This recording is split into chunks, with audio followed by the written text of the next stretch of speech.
Episode 11, Lig in die klip. Ek het een keer gehoor iemand sê, selfs klip onthou lig. Ek het nie verstaan nie, tot ek self moes leef tussen harde plekke.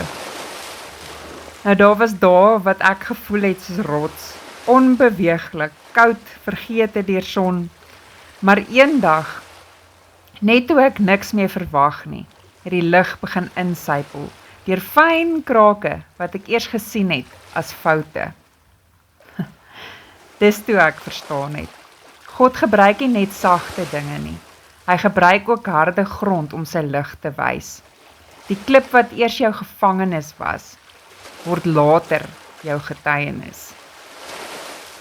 Ek het begin sien, selfs die deel van my wat ek wou weggooi, was eintlik deel van my vorming. Elke wond, elke droë stuk aarde, het gewag vir die oomblik dat lig dit weer sou raak. Ek sal water giet op die dorses en strome op die droë grond.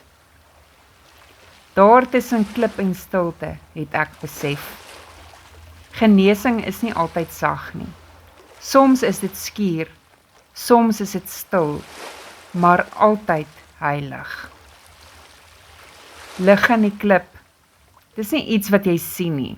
Dis iets wat jy herken wanneer jy uiteindelik ophou beklei en net begin glo dat selfs harde dinge kan glinster.